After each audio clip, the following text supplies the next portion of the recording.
ओम नमः सिद्धेभ्यः। ओम नमः सिद्धेभ्यः।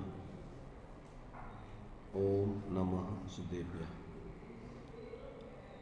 मंगलम भगवान वीरो मंगलम गौतममुनि मंगलम कुंद कुंदात्यो जैन धर्मोस्तु मंगलम सर्वमंगल मांगल्यम सर्वकल्याणकारकम प्रधानम सर्वधर्माणां जैनं जयतु शासनम् जैनं जयतु शासनम् वन्दितोषावसिद्धि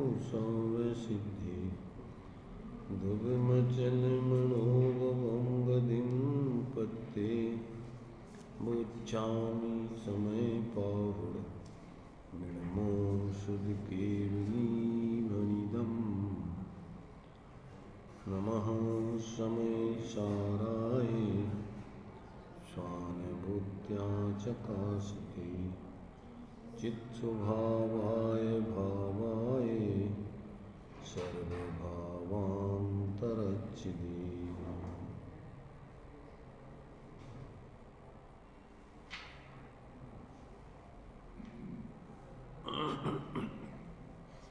गाथा 139-40 चलेगी। अब इसमें आचार्य देव यह प्रतिपादन करते हैं कि जीव का परिणाम पुद्गल द्रव्य से भिन्न ही है, ऐसा इसमें स्पष्टीकरण किया जाएगा। क्योंकि संसार दशा में जीव का और कर्मों का अविनाभाव रूप निमित्त नैमित्तिक संबंध चलता है और उससे अज्ञानी जीवों को भ्रम हो जाता है कि जैसे एक द्रव्य का परिणाम दूसरा द्रव्य कर रहा हो, एक द्रव्य का कार्य दूसरा द्रव्य कर रहा हो, एक द्रव्य दूसरे द्रव्यमय हो, ऐसा जो है उसको भ्रम होता है। तो यहाँ आचार्य देव निमित्त नैमित्तिक संबंध के स्वरूप को बताने के उपरांत वस्तु स्वतंत्रता की सिद्धि कर रहे हैं कि ऐसा अविनाभाव संसार दशा में जीव और कर्मों का निमित्त नैमित्तिक संबंध होने पर भी एक दूसरे के कर्ता नहीं है, एक दूसरे रूप कोई भी होता नहीं है, उनकी पृथक पृथकता अलग बनी रहती है। अब यहाँ समझने लायक तो ये है कि पुद्गल तो अशुद्ध रहे शुद्ध रहे, उसको कोई तकलीफ है नहीं। और दूसरी बात, पुद्गल का स्वभाव पूर्ण और गलन है। पुद्गल तो शुद्ध हो जाता है और फिर अशुद्ध हो जाता है, परमाणु बन जाता है फिर स्कंद बन जाता है, पर जीव में ऐसी व्यवस्था नहीं है। एक बार यदि जीव शुद्ध हो जाए तो फिर अशुद्ध होने की व्यवस्था नहीं है। और दूसरी बात, कर्म का निमित्त नैमित्तिक संबंध जीव के साथ, पुद्गल के साथ तो जीव का विकारी परिणामों का अज्ञान दशा आदि का बिल्कुल फिक्स है, डिग्री टू डिग्री है। जीव जैसे विकारी परिणाम करता है, पुद्गल वैसे ही अपने कर्मादि रूप पुद्गल वर्गणाएं ज्ञानावर्णादिक कर्म रूप परिणमित हो जाती है। बिना जीव के विकारी परिणामों के तो कार्मण वर्गणाओं का कर्म रूप परिणमन होता नहीं, ये पक्की बात है। क्या पुद्गल में पूर्णगलन स्वभाव तो है, पर जीव के साथ बंधने का स्वभाव नहीं है। स्वाभाविक रूप में जीव के साथ जब ही बंधेगा कि जब जीव के विकारी परिणाम हों अज्ञान आदि रूप, तभी जीव पुद्गल वर्गणाओं का कार्माण वर्गणाओं का ज्ञानावर्णादिक रूप परिणमन होता है। और पुद्गल वर्गणाएं जब ज्ञानावर्णादिक कर्म पने को धारण करके उदय आती हैं तो जीव उसमें स्वतंत्र है। यदि जीव उस उदय से पृथक अपने एकत्र विभक्त आत्मा को पृथक जानकर श्रद्धा ज्ञान लीनता करे तो उसके लिए कर्म विकारी नहीं बना सकते। कर्म का उदय क्षीण हो जाता है, आते हुए कर्म रुक जाते हैं, विकारी परिणाम होते नहीं हैं। तो ये जीव के लिए कल्याण करने की व्यवस्था है, पर वो कब है कि जब संगी दशा हो। साथ में भव्य जीवों के लिए है, माने जो सम्यक्त आदि प्रकट करने की व्यवस्था है, उसके लिए कुछ पात्रताएं हैं, कुछ उसके लिए नियम हैं। उन नियमों का पूरा पालन हो, जब जो है वो जीव अपना आत्म कल्याण कर सकता है। तो वो जीव सबसे पहले तो संगी हो, पंचेंद्री हो, जागृत हो, सोते हुए जीव को नहीं हो सकती, साकार उपयोगी हो, निराकार उपयोग में नहीं होता है। निराकार माने दर्शन उपयोग, ज्ञान उपयोग में ही सम्यक्त होता है। और भव्य हो, अभव्य जीवों को नहीं होता है। और जिसके संसार परिभ्रमण का काल ज़्यादा से ज़्यादा अर्ध पुद्गल परावर्तन रह गया हो, अगर इससे ज़्यादा काल अभी बाकी है तो सम्यक्त को प्राप्त करने का अधिकारी नहीं है। ये कुछ व्यवस्थाएं हैं। इन सारी व्यवस्थाओं को, नियमों को जब उनका सुमेल बन जाता है तो जीव फिर भेद विज्ञान करके और सब शरीर आदि परद्रव्यों से, कर्म आदि के उदय से, विकारी भावों से, अपने भेदों के विकल्पों से, भेदों के लक्ष्य से रहित होकर अपने अभेद एक रूप स्वाभाविक आत्मा का अवलंबन जब ज्ञान में करता है, उपयोग में लेकर, तो आत्मा अभेद होकर के आत्मा की अनुभूति पूर्वक निर्विकल्प मोक्ष मार्ग जीवन में उसके प्रकट होता है। ये सब परिस्थितियां अपन को यहाँ पर अनेक अनेक दृष्टिकोणों से समझाई जा रही। इसी को काललब्धि बोलते हैं। हाँ, उसको एक शब्द में काललब्धि कह सकते हो आप। सब उसमें सब गर्भित हो गया, पांचों समवाय। काललब्धि पक गई माने वो उस जाति का पुरुषार्थ भी करेगा, उसकी होनहार भी है, भव्य भी है, वो सब उसमें कर्मों का उपसम चैशोपसम। टोडरमल जी ने उसको काललब्धि की जगह पुरुषार्थ पे घटित किया है। काललब्धि और होनहार को तो उन्होंने कहा कि कोई वस्तु नहीं, और कर्मों का जीव करता धरता है नहीं। जीव तो पुरुषार्थ करे तो काललब्धि किसे कहते हैं कि जिस समय कार्य होता है वो काललब्धि कहलाती है, और जो कार्य होता है वो होनहार है। और कर्म परद्रव्य है, उसमें जीव कुछ कर नहीं सकता है। उनमें होता है जब जीव अपने अंदर में भेद विज्ञान करके स्वरूप आराधना करता है, तो कर्मों में ऑटोमेटिक होता है, उनका उपसम होता है, क्षय उपसम होता है, क्षय होता है, वो उनकी अपनी योग्यता अनुसार। पर ये सब चीज़ें टोडरमल जी ने पुरुषार्थ को मुख्य करके ये कथन किया है। राजमल जी ने काललब्धि को मुख्य किया, पर उसमें कोई विवक्षा भेद है। वहाँ काललब्धि में उसकी पर्यायगत योग्यता है। जब उसकी पर्यायगत योग्यता पक जाती है तो फिर उसको रोकने में कोई समर्थ नहीं है, तो वो विवक्षा उनकी दूसरी है, पर उसमें कोई परस्पर विरोध नहीं है। ये सब वस्तु स्वरूप माने जो भी कथन किया जाएगा वो सब विवक्षाओं, सब सारी विवक्षाएं लिए हुए हैं, उसमें कोई विरोध नहीं आता है। तो यहाँ अभी अपनी जो चर्चा चल रही है 139-40 गाथा में कि जीव का परिणाम उद्गल द्रव्य से भिन्न रूप में होता है। कर्म का उदय आदि होने पर भी जीव का जो अज्ञान आदि रूप परिणमन होता है वो सब स्वतंत्र अपने ही द्रव्य में होता है, अपने कारण से होता है, वो कर्म उसका करता नहीं है। ये बात इन दो गाथाओं में आचार्य देव सिद्ध कर रहे हैं।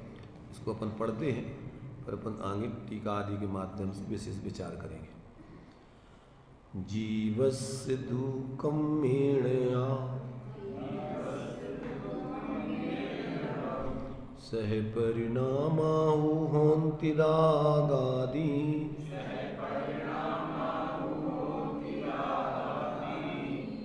एवं जीवो कम्मं चदो विराग आदिमा वर्णा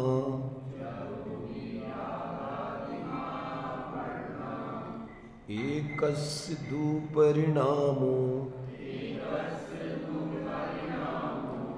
जायति जीवस्य रागमादिः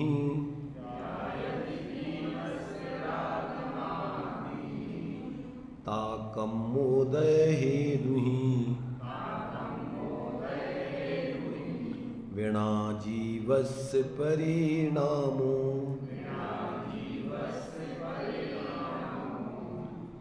जीव के कर्म के साथ ही जो भाव दादादिक बने तो कर्म अरु जीव उभय ही दादादि पावे पर परिणाम रागादि रूप तो होते हैं जीव एक के इससे ही कर्मोदय निमित्त से अलग जीव परिणाम है। यदि जीव के कर्म के साथ ही रागादि परिणाम होते हैं अर्थात दोनों मिलकर रागादि रूप परिणमते हैं, ऐसा माना जाए तो इस प्रकार जीव और कर्म दोनों रागादि भाव को प्राप्त हो जाएंगे। परंतु रागादि भाव से परिणाम तो जीव के एक के ही होते हैं, इसलिए कर्मोदय रूप निमित्त से रहित ही अर्थात भिन्न ही, ऐसा नहीं समझना कि कर्मोदय के बिना ही। कर्मोदय के बिना मतलब कर्मोदय नहीं हो रहा हो और जीव के राग आदि परिणाम हो रहे हैं। कर्मोदय होने पर भी जीव के राग आदि परिणाम अपने स्वयं के ही पर्याय में हो रहे हैं, वो जीव में नहीं हो रहे, एक कर्म में नहीं हो रहे।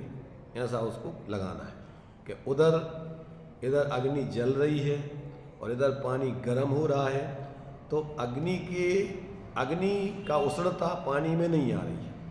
पानी अपनी स्वयं की पर्यायगत योग्यता से परिणमित होते हुए उष्ण हो रहा है और अग्नि अपनी उष्णता रूप परिणमित अपने में कर रही है। ऐसे यहाँ कर्म का उदय के बिना ही राग आदि हो रहे हैं। यहाँ इसका अर्थ ये नहीं, कर्म के उदय रहने पर जीव स्वयं अपने में कर्म को निमित्त बनाकर लक्ष्य करके राग आदि परिणाम स्वयं अपनी पर्याय में कर रहा है। कर्म राग आदि रूप परिणमित नहीं हो रहे, जबकि अनुभाग शक्ति रागादिक रूप कर्मों की कर्म में अलग है। पर यहाँ तो रागादिक जीव के अज्ञान रूप परिणामों की बात चल रही, समझ में आ रहा कि नहीं? पानी की उष्णता वो पानी की है, अग्नि की नहीं है।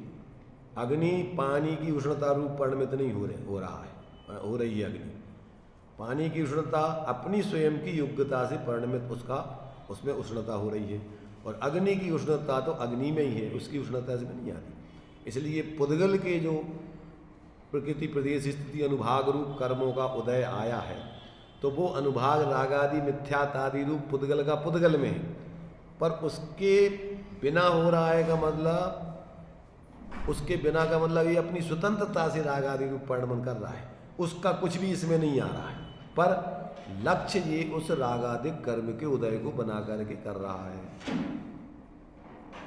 समझना? तो इसका कर्मोदय रूप निमित्त से रहित, तो यहाँ कर्मोदय का उदय कर्मोदय उदय रूप उदय तो है, समझ रहे ना, पर उस निमित्त के पृथक अलग ही भिन्न ही उसका रागादिक परिणाम जीव का है, वो पुद्गल रूप पुद्गल का परिणाम उसमें नहीं हो रहा है। ऐसा इसमें समझना। यदि जीव के रागादि अज्ञान परिणाम के निमित्त भूत उदयागत पुद्गल कर्म के साथ ही, या माने उदयागत पुद्गल कर्म के साथ ही जो रागादिक अज्ञान परिणाम जीव के हो रहे हैं, दोनों एकत्रित होकर ही, यानी रागादि अज्ञान परिणाम और पुद्गल कर्म का उदय दोनों रागादिक रूप परिणमन कर रहे हैं। तो रागादि अज्ञान परिणाम होता है, ऐसा तर्क उपस्थित किया जाए तो जैसे मिली हुई चूना, यहाँ फिटकरी लिखा है, फिटकरी और हल्दी दोनों का लाल रंग रूप परिणाम होता है, उसी प्रकार जीव और पुद्गल कर्म दोनों के रागादि अज्ञान परिणाम की आपत्ति आ जाए। आत्मा में जो राग आदि परिणाम हो रहा है और जो पुद्गल के राग आदि परिणामों का उदय है वो दोनों राग आदि हो जाए। जीव के राग आदि माने आत्मा के विकारी परिणाम रूप हो जाए वो दोनों, तो कहते हैं ऐसी आपत्ति आ जाए। परंतु एक जीव के ही राग आदि अज्ञान परिणाम तो होता है, वो पुद्गल का नहीं। पुद्गल का उदय अपने में है और जीव का राग आदि परिणाम स्वतंत्र अपने में हो रहा है। इसलिए पुद्गल कर्म का उदय जो कि जीव के राग आदि अज्ञान परिणाम का निमित्त है, क्या कहा, जीव का जो कहते हैं, इसलिए पुद्गल कर्म का उदय जो कि जीव के राग आदि अज्ञान परिणाम का निमित्त है, जो पुद्गल कर्मों का राग आदि माने चारित्र मोहिनी आदि रूप से उदय चल रहा है, वो क्या है, राग आदि अज्ञान परिणाम का निमित्त है। परंतु ऐसा होने पर भी उससे भिन्न ही जीव का परिणाम राग आदि जानना चाहिए। भावार्थ, यदि यह माना जाए कि जीव और पुद्गल कर्म मिलकर राग आदि रूप परिणमते हैं तो दोनों के राग आदि रूप परिणाम सिद्ध होंगे, दोनों को उसका फल भोगना पड़े। किंतु पुद्गल कर्म तो राग आदि रूप कभी नहीं परिणम सकता। इसलिए पुद्गल कर्म का उदय जो कि राग आदि परिणाम का निमित्त है, क्या है, जो कि निमित्त है। निमित्त माने नियम से उनकी मित्रता है। मित्रता माने क्या, जब उपादान अपनी योग्यता से कार्य करता है तो निमित्त वहां पर नियम से रहता ही है और उस पर आरोप भी कार्य करने का आता है। भैया शेखर जी इनके संग गए थे, तो इनके संग गए थे मतलब भी ले गए थे तुम्हें। जिस वक्त शेखर जी हमें लुआ गए थे, कैसे लुआ गए थे तुम्हें? तुम अपनी स्वतंत्रता से जा रहे थे और भी अपनी स्वतंत्रता से कि बेकचू तुम्हारे लाने कचू कर रहे थे तुम। भी अपने में चल रहे थे, तुम अपने में चल रहे थे। निमित्त अपने में परिणमन कर रहा, उपादान अपने में परिणमन कर रहा है। कौन किसका करता है? बड़ी विचित्र दशा है। अब इसमें जीवों को बड़ा भ्रम खड़ा होता है, जैसे सारी दुनिया का ठेकेदार प्रत्येक मिथ्या दृष्टि हो गए, इसके सिर पे पूरा भार हो। जबकि क्या है, प्रत्येक द्रव्य निर्भार है, होता स्वयं जगत परिणाम, कोई किसी का नहीं करता काम, दूर हटा मिथ्या परिणाम और सहज आनंद भोगो अभिराम। सहज अपना अतिद्री निराकुलता का आनंद भोगो, पर के कर्तृत्व स्वामित्व का बोझा व्यर्थ का अपने सिर पर मिथ्यात्व रूप में धारण करके क्यों परेशान होते रहते। दृष्टांत आप लोगों ने सुना होगा कि ग्रामीण व्यक्ति अपनी पोटरी लेकर के गर्मी के टाइम पर जा रहा था अपने गांव। रास्ते में कोई दूसरा गाड़ीवान व्यक्ति मिला तो उसने कहा, भैया दादाजी आ जाओ हमारी गाड़ी में बैठ जाओ, गर्मी का टाइम है, वृद्ध हो, चलो बैठ जाओ हमारी गाड़ी। गाड़ी पे बिठा लिया, पुटरिया सिर पे ही रखेंगे। उसने जब पुटरिया भी रख लो गाड़ी में, अरे भैया तुमने हमारे संग इतना उपकार कर दो, हमें बैठा लो, जो ही बहुत है। अब पुटरिया को और वजन का खुला दें गाड़ी पे। ठीक है ना, सोच उसकी।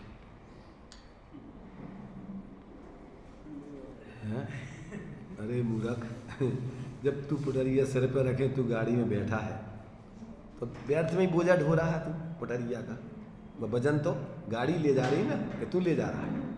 तो तुझे कैसा लग रहा है कि हम पुटरिया को वजन तो हम ला दें, जबकि वो गाड़ी ढो रही है वजन। तो ऐसे ही प्रत्येक द्रव्य अपनी स्वतंत्रता से परिणमित होता है और मिथ्या दृष्टि परिणमित होते हुए द्रव्यों में ऐसी भ्रांति करता है कि मैं चला रहा हूँ दुकान, मैं चला रहा हूँ घर गृहस्थी, मैं चला रहा हूँ फैक्ट्री, चला रहा है कि नहीं? प्रधानमंत्री भारत को चला रहे, देश को चला रहे, चला रहा है कि नहीं? क्या कर रहे हैं? विकल्प कर रहे हैं, सिर पे बोझा लाए बैठे अकेले सिर पे, हम चला रहे हैं, ये चला रहे हैं। प्रत्येक द्रव, प्रत्येक व्यक्ति अपना अपना काम कर रहा है कि कोई किसी का काम कर रहा है? ऐसे ही ये मिथ्यात्व अवस्था में जीवों को, चाहे शरीर का परिणमन हो, हैं? तुम इसको परिणमित करा रहे, तुम तो विकल्प कर रहे हैं मिथ्यात्व में अकेले से, ऐसा हो जाए, ऐसा हो जाए, ऐसा हो जाए, ऐसा हो जाए। साइकिल के आगे कोई को बैठा लो मूर्ख को, तो वो तुम्हें साइकिल नहीं चलाने देगा। अनाड़ी को बैठा लो तो क्या करेगा वो? तुम मुड़ो ऐसे, वो सही हैंडल पकड़ के ऐसे ऐसा करेगा। अरे भैया तुम्हारे पैडल हम चला रहे, हम गाड़ी, तुम काय को जबरदस्ती टेढ़ो टेढ़ो शरीर कर रहे हैं? तुम्हारे हाथ में कुछ है ही नहीं है। साइकिल हमारे हाथ में, पैडल हमारे हाथ में, ब्रेक हमारे हाथ में, अब तुम काय को शरीर को आड़ा टेढ़ो कर रहे? ऐसा नहीं हो जाए, ऐसे नहीं हो जाए, ऐसे नहीं हो जाए, ऐसे नहीं हो जाए, ऐसे नहीं हो जाए, और ऐसे में एक्सीडेंट होगा उसका। ऐसे ये मिथ्या दृष्टि 24 घंटे पर लक्ष्य करके मिथ्या विकल्प करता रहता है। क्या करता रहता है? मिथ्या विकल्प के अलावा और कुछ करता है? श्रीमद जी कहते 3.5 के 2 टूके नहीं कर सकता कोई, और तो ठीक है। मतलब क्या कि कोई भी परद्रव्य का कुछ भी परिणमन तेरे हाथ में नहीं है, और इतना सिर पे भार है, 1 मिनट शांति से नहीं बैठता, जल्दी जल्दी जल्दी जल्दी जल्दी, मंदिर आएगा तो जल्दी, स्वाध्याय करेगा तो जल्दी, सब जगह जल्दी जल्दी जल्दी। कहाँ जाना चाह रहा है? जल्दी, निगोद की तैयारी। जल्दी वाले तो निगोद जाते हैं, क्योंकि वहीं एक श्वास में आगे जल्दी मर, जल्दी जल्दी जल्दी जल्दी, सब चीज़ें परिवर्तित होती रहती, परिवर्तन चाहता है जल्दी। और जो स्थायित्व से जीता है, ज्ञाता शांत, तो वो सिद्धालय में चला जाता है, वहाँ शांत निराकुल अनंत काल तक रहता है, जीता है। तो देखो अपन को कौन सा जीवन पसंद है? उठापटक वाला, कर्तृत्व परस कर्तृत्व स्वामित्व वाला, अकुलता वाला, के ज्ञाता दृष्टा शांति निराकुलता वाला, वेद विज्ञान वाला? सबको अपने गरेबान में झांकना है। क्यों? कि कोई किसी का कर्ता धर्ता नहीं है। प्रत्येक जीव अपने ही या तो अज्ञान भावों का या ज्ञान भावों का, ज्ञानी ज्ञान भाव करे, अज्ञानी अज्ञान, और कर्म भाव पुद्गल करे, पर भाव पर करे, यह निश्चय से जान। तू न पुद्गल का पर का काम कर सकता है, न जीवों का कर सकता है, तू तो अपने अज्ञान या ज्ञान भाव कर सकता है। तो अपने अनादिकाल से जीव अज्ञान भाव से जी रहा है, आज तक तो अपने को ज्ञान स्वरूप अनुभव किया ही नहीं। अब क्या करना है? शास्त्र स्वाध्याय करके क्या करना है? शास्त्र स्वाध्याय का मतलब क्या?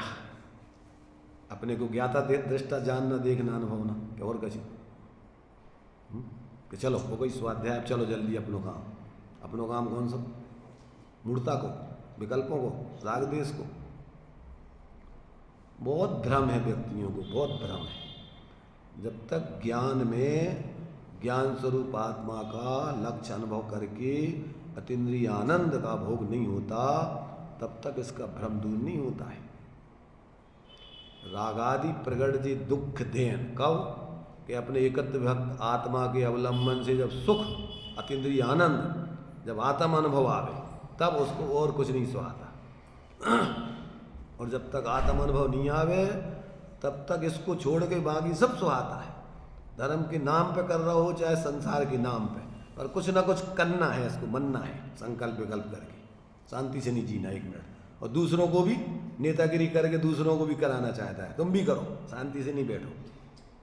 बाप होगा करो, कछु क्या कर रहा है भैया? बैठे हो तुम नेता में, हैं? हाथ पे हाथ धरे बैठे, तो हाथ पे हाथ धर के बैठना कोई सामान्य बात है? हाथ पे हाथ धर के को बैठो हाथ पे हाथ धर के? नेमी चंद जी सुनाई दे रहा हो? हाथ पे हाथ धर के को बैठो? अरहंत भगवान। तो हाथ पे हाथ धर के बैठना कोई सरल हैगा? वहाँ से उठाई जीप तलुगा से मार दी। अरे भाई, हाथ पे हाथ धर के बैठ तो जाओ। तुम्हारा जीवन तो यही वास्तविक है, ज्ञातापन ऐसे जीना। अपन बोल उनको कुतर के में कह रहे, अरे हाथ पे हाथ तो धरे बैठे भैया। अरे जो तो निकम्मा है, तो निकम्मा खराब है का? वो निकम्मा कौन होता है पता है? सिद्ध भगवान होते निकम्मा।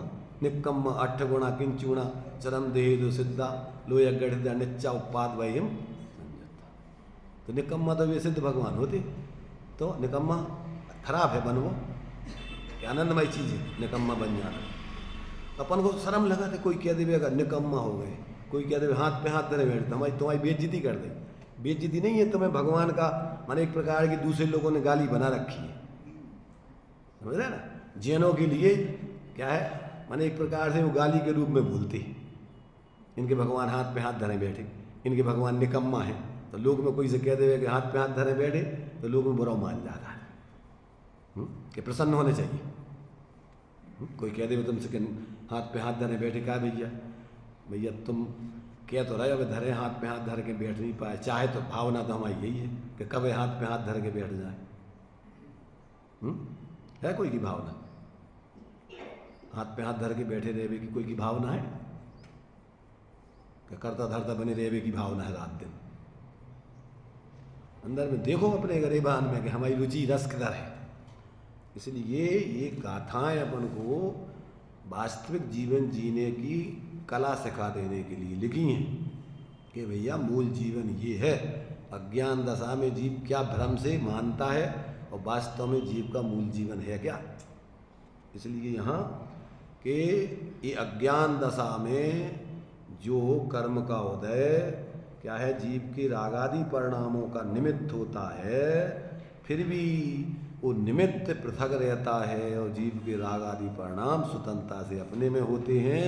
वो जीव के भ्रम से स्वयं करता है, वो कर्म उसके लिए राग आदि परिणाम नहीं कराते। ये भावार्थ है। अब जयसेनाचार्य देव ने 4 गाथाओं की 4 गाथाएं तो नहीं लिखी, 37 एक गाथा उनने पता नहीं क्या हुआ उनको मिली नहीं मिली छोड़ दी उनने, और 3 गाथाओं का एक साथ दो एक की अलग और 2 की अलग ऐसी सामूहिक पीठिका लिख करके आगे खुलासा देखिए।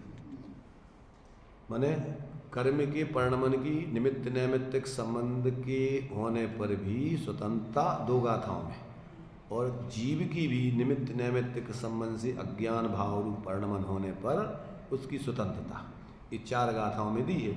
और अमृतचंद्राचार्य की टीका और कुंद कुंद देवी पर इन्होंने 3 गाथाएं ली हैं इसमें और दोनों की सिद्धि इसमें की है।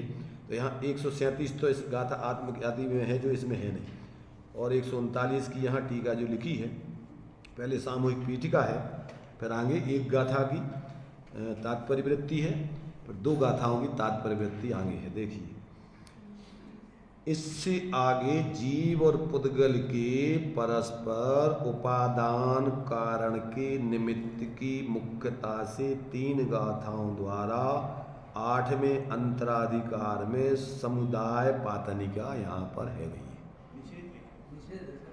क्या समुदाय पातनिका हमने कुछ क्या दूसरा बोला है? निमित्त।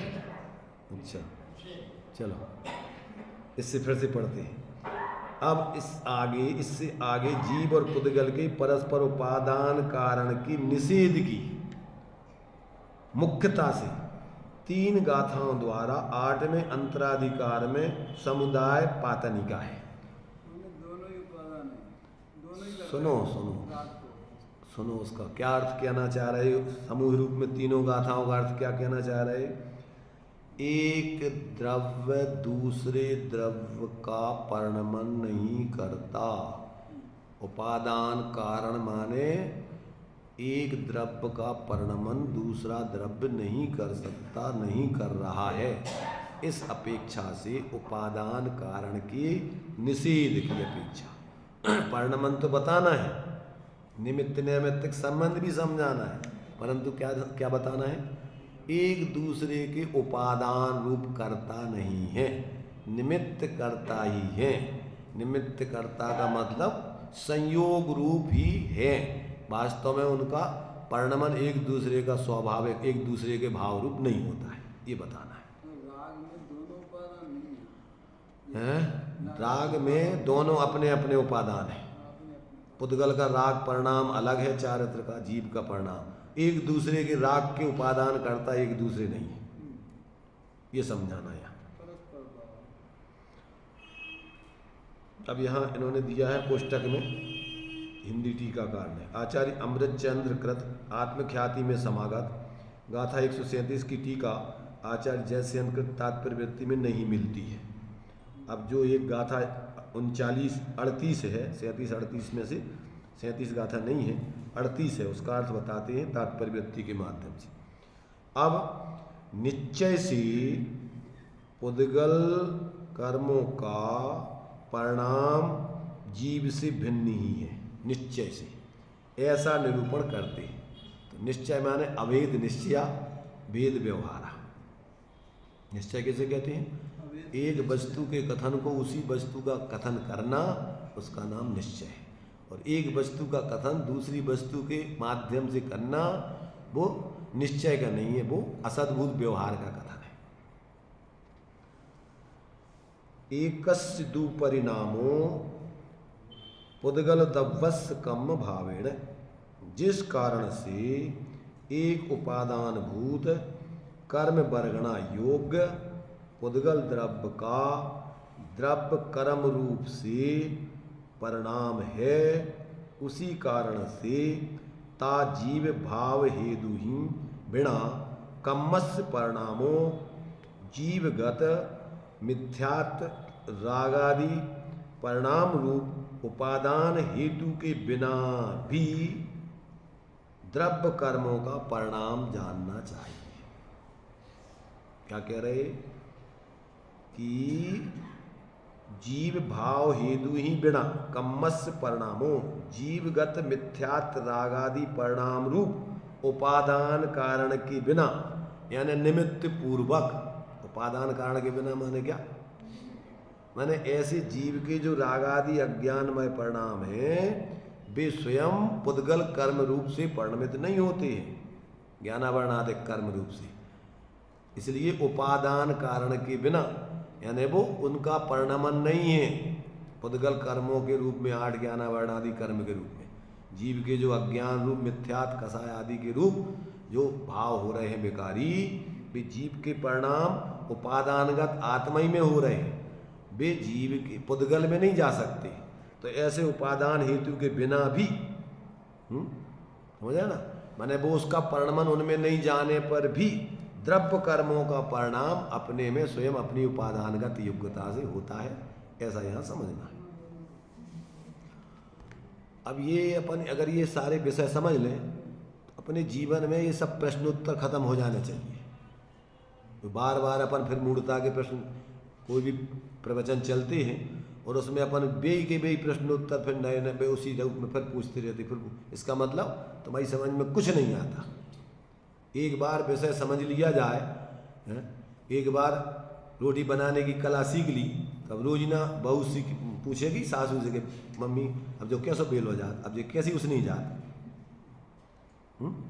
पूछेगी कि नहीं बहू अब जब कैसी बनाई जात? अरे एक बार बता दी, 2 बार जब तक समझ में तब बता, 2-4 भी। पर अब तो स्वतंत्र तुम्हें कोई पूछने की जरूरत ही नहीं है। ऐसे ही जो शास्त्रों में कथन लिखे हुए हैं, अपन ने अगर एक बार समझ लिए कि प्रत्येक वस्तु उपादानगत परिणमन अपने अपने में ही होती है, कर्ता वही कहलाती है, जिसमें व्यापक संबंध है उसी में कर्ता कर्म संबंध है। बाकी सब कथन निमित्त नैमित्तिक संबंध के हैं, उपचरित हैं, उसमें कर्तापना नहीं है। और जितना भी निमित्त नैमित्तिक संबंध है मुख्य रूप से ये संसार का कारण है, समझ ना। जितना पराश्रित जीवन है वो सब संसार का कारण है, और जितना स्वाश्रित जीवन है आत्माश्रित, वो अपने लिए कल्याण शांति का कारण है। अब पूछने की जरूरत नहीं है कि जो काम धर्म है कि नहीं है। जितने भी पराश्रित काम है वे धर्म नहीं हो सकते, वे क्या हो सकत? या तो पाप या पुण्य। पर धर्म एकमात्र वस्तु स्वभाव की दृष्टि और लीनता, ये धर्म है, इसके अलावा और कुछ नहीं। दंसण मूलो धम्मो और चारित्रम खलु धम्मो। और चारित्र किसे कहते? मोह खोए बीणो परिणामो हु अपनो समूह। मिथ्यात्व और कसायों से रहे अपने आत्मा का ही शांत परिणाम, उसका नाम चारित्र है। तो अब भ्रम नहीं होने चाहिए कि भैया तो कछु त्याग व्याग नहीं करने जो धर्म है कि नहीं है। खात खात हो जाए धर्म के नहीं, तो भोजन छोड़वे से हो जाए कि नहीं? अनंत बार तुमने भोजन छोड़ दो, उपवास कर ले, साधु बन गए, करो कल्याण के नहीं? न पर के ग्रहण से धर्म होता है, न पर के त्याग से। समझ में आया कि नहीं? परलक्षी भाव छोड़ के स्वावलंबी भावों से धर्म होता है। तो जब परलक्षी भाव छोड़ोगे तो पर छूटेंगे कि नहीं? जब तुम्हारे भाव छूट गए तो पर को कौन ग्रहण करेगा?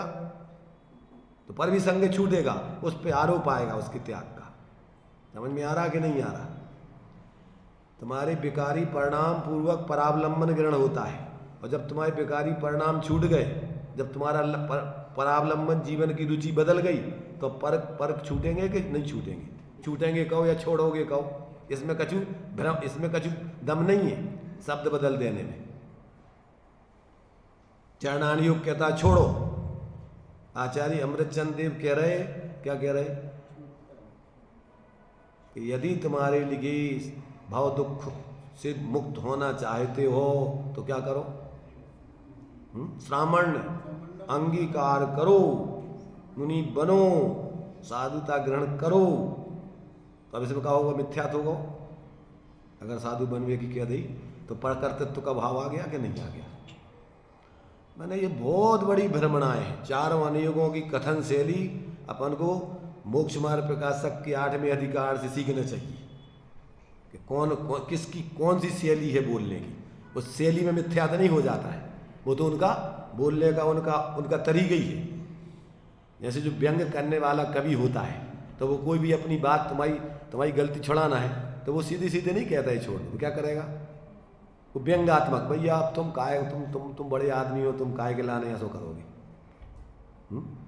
तुमसे तो कोई काम कर आदमी किया में कोई योग्य नहीं है भाई, बड़े आदमी थोड़ी करते कोई काम।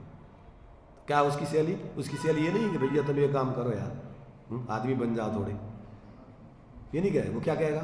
बड़े आदमी तो भैया ये काम कर ही नहीं सकता।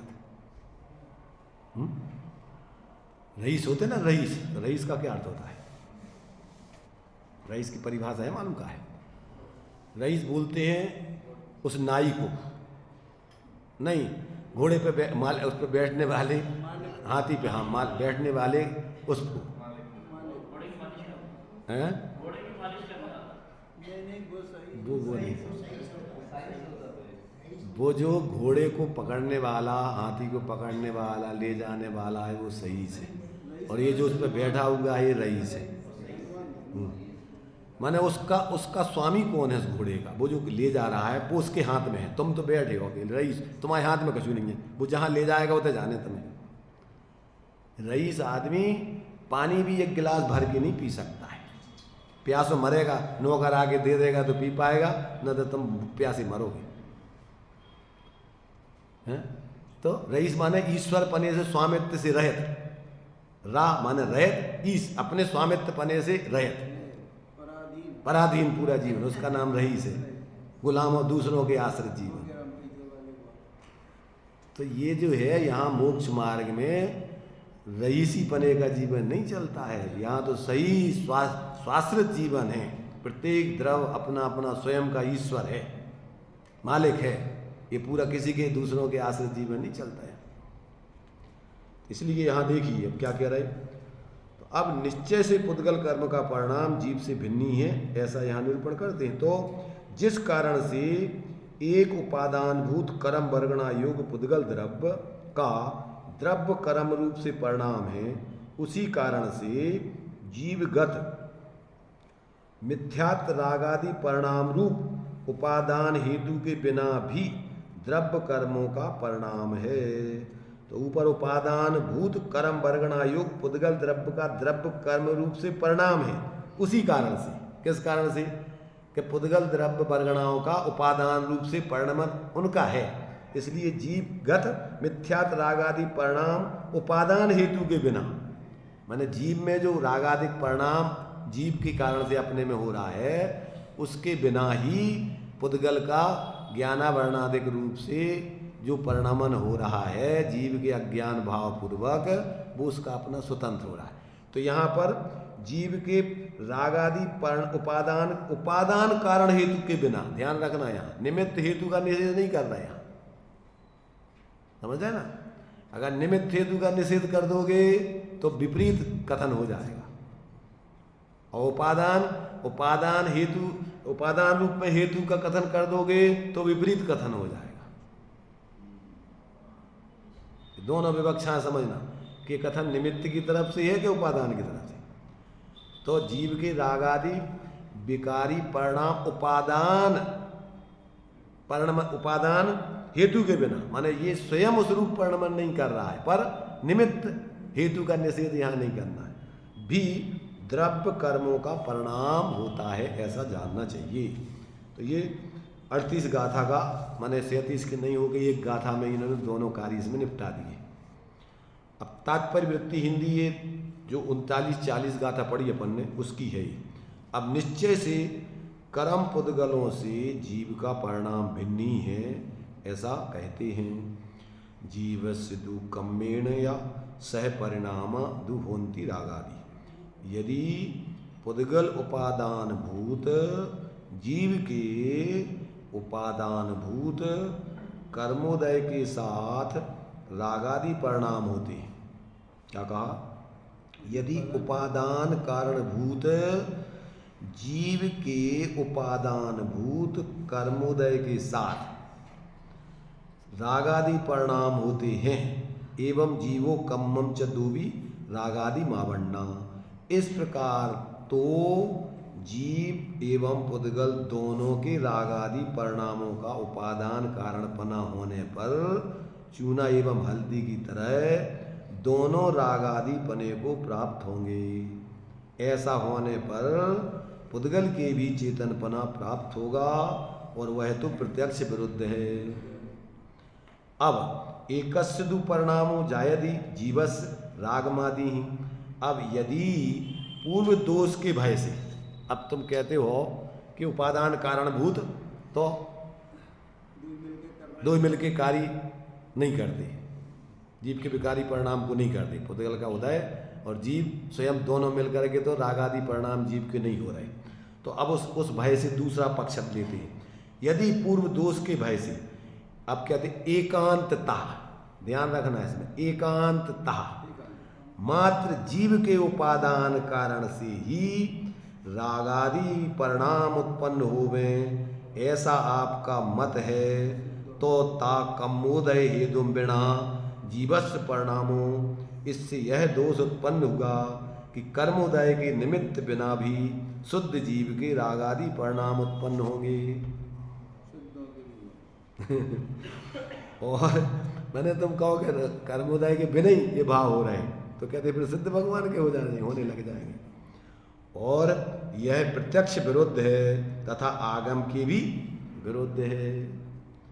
तो कहते अथवा, फिर दूसरा पक्ष कहते हो, तो दूसरा कथन यह है कि उपादान कारणभूत मात्र जीव की यदि रागादि परिणाम कर्मोदय रूप उपादान हेतु के बिना, उपादान हेतु के बिना कर्मोदय, निमित्त का निषेध नहीं, उपादान हेतु के बिना होती है, तो यह हमें भी सम्मति है, ये मानी, निमित्त कारण का निषेध नहीं करना। और कुछ विशेष कहते हैं, जीव अनुपचरित असद्भुत व्यवहार से द्रव्य कर्मों का करता है, समझ ना, एक क्षेत्रावगाही संबंध से निमित्त निमित्त उसको जीव को कर्ता कह रहे हैं। तथा अशुद्ध निश्चय नय से रागादि भाव कर्मों का करता है। कैसे? अशुद्ध निश्चय से रागादि भाव कर्मों का करता है।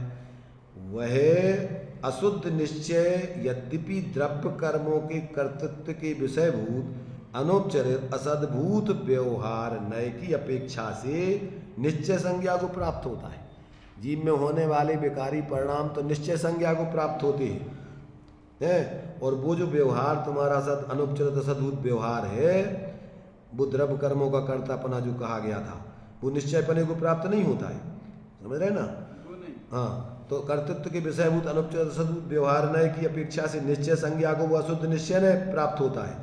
तथापि शुद्धात्म द्रव्य स्वभाव को विषय करने वाले शुद्ध निश्चय नय की अपेक्षा से वस्तुतः वह अशुद्ध निश्चय नय भी व्यवहार ही है, ऐसा भावार्थ जानना चाहिए।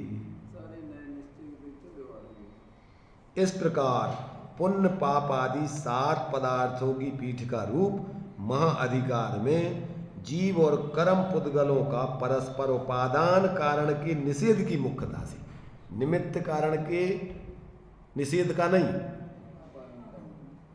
एक दूसरे के कर्तापने का निषेध, पर एक दूसरे के निमित्त पने का तो समर्थन किया है। पहले गाथाएं अपन ने पढ़ी कि वो उसका निमित्त हेतु है, वो उसका निमित्त होती। कर्म का उदय जीव के विकारी परिणामों का निमित्त हेतु है और जीव के विकारी परिणाम कर्म के आश्रय बंध आदि के निमित्त हेतु हैं, बंध के हेतु। तो ये बराबर अपन को इनका स्वरूप समझना चाहिए। इसमें किसी प्रकार की कोई भ्रांति, जब निश्चय की बात चले तो निमित्त का निषेध करके नहीं, गौण करते हुए वस्तु स्वतंत्रता को बताना है। और फिर उसको भी अपन को पहले तो विकारी परिणाम जीव अपनी स्वयं की योग्यता से अपने कारण से कर रहा है, उसमें कर्म का उदय निमित्त है, कर्म के उदय के बिना हो जाए तो सिद्धों में भी हो जाए कहते फिर, पर इसलिए उसका निमित्त पने का निषेध नहीं करना है। और अब ये इसको भी अपन को क्या है, फिर अब विकारी परिणामों का अभाव करना है तो वो भी व्यवहार है, वो कर्म के उदय में जुड़ने से होते हैं और वो जीव का स्वभाव नहीं है, इसलिए वो भी निश्चय की अपेक्षा फिर जीव से भिन्न है। जीव से भिन्न बताकर और फिर आत्मा का मूल एकत्व विभक्त स्वरूप बताकर उसका अवलंबन कराकर उन विकारी परिणामों का भी अभाव कराना है।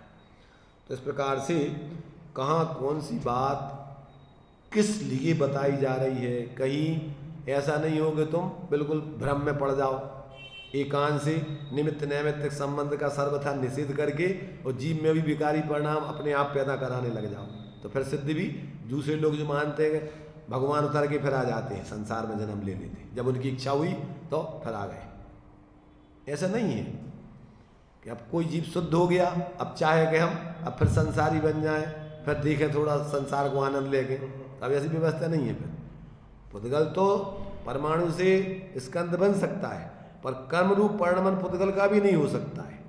कर्म रूप परिणमन तो जीव के विकारी भावों का निमित्त होगा ही होगा। देखो भाई, इस सारी बातें अपन को जब तक पूरी की पूरी आगम और अध्यात्म के सुमेल पूर्वक की नहीं आएंगी और अपन कोई भी चीज़ें एकांत से पकड़ के अगर संकल्प विकल्प करते रहेंगे तो कल्याण तो नहीं होगा। भ्रम में जरूर पड़े रहोगे और भ्रम में पड़ करके मानते जरूर रहोगे कि हम बहुत कछु धर्म कर रहे हैं, पर भ्रम में धर्म नहीं होता है। धर्म तो होश पूर्वक अतीन्द्रिय आनंद भोगते हुए प्रत्यक्ष रूप में जीवन चलता है, उसके लिए कोई भ्रम का काम नहीं है। सारे भ्रम उसके जीवन में नहीं होते। जो बात जिस अपेक्षा से कही गई है बराबर उसके ज्ञान में वो सारी आचार्यों की ज्ञानियों की विवक्षा आती है, वो किसी भी विवक्षा का जो अपेक्षा है उसका निषेध नहीं करके बराबर उसकी अपेक्षा समझ करके और वो उसका प्रयोजन समझ करके अपने आत्म कल्याण का प्रयोजन साधता है। किसी प्रकार के पक्षपात में, राग द्वेष में उसमें नहीं उलझता है। तो इस प्रकार से ये 4 गाथाएं अपने लिए निमित्त नैमित्तिक संबंध पहले की गाथाओं में बताने पर भी 5 गाथाओं में निमित्त नैमित्तिक संबंध की सिद्धि की और इन 2 गाथाओं में जीव पुद्गल की स्वतंत्र परिणाम निमित्त नैमित्तिक संबंध होने पर भी उपादानगत अपनी स्वतंत्रता है। और इसी प्रकार जीव की भी क्या है, कर्म के उदय होने पर भी अपने अज्ञान आदि भाव रूप परिणमन करने की स्वतंत्रता है, तभी छोड़ने की भी स्वतंत्रता हो सकती है। जब उसको अज्ञान आदि भाव रूप परिणमन करने की स्वतंत्रता है तो अब चाहे तो अज्ञान आदि भाव को छोड़ के स्वतंत्र रूप से अपना कल्याण कर सकता है। तो इस प्रकार से पुण्य पाप आदि 7 पदार्थों की पीठ का रूप महाधिकार में जीव और कर्म पुद्गलों का परस्पर उपादान कारण के निषेध की मुख्यता से 3 गाथाओं द्वारा 8वां अंतराधिकार समाप्त हुआ। अब आगे जो विषय चलेगा, अब इसके बाद जीव व्यवहार से बद्ध है तथा निश्चय से अबद्ध है इत्यादि विकल्प रूप नए पक्ष को स्वीकार न करते हुए शुद्ध पारणामिक परम भावग्राही शुद्ध द्रव्यार्थिक नय से पुण्य पाप आदि पदार्थों से भिन्न शुद्ध समयसार का 4 गाथाओं द्वारा कथन करके एक कर्ता कर्म अधिकार की आहुति उपसंहार समापन किया जाएगा। इस प्रकार 9वें अंतराधिकार में सामूहिक पीठ का क्या यदि उपादान बने रागादि जाएगा तो उसके लिए भी चेतन बनाओ ना। हाँ वही है। तो अब ये जो है आगे वैसे चलेगा। अभी अपना टाइम हो गया, यहीं विराम कर लेते हैं।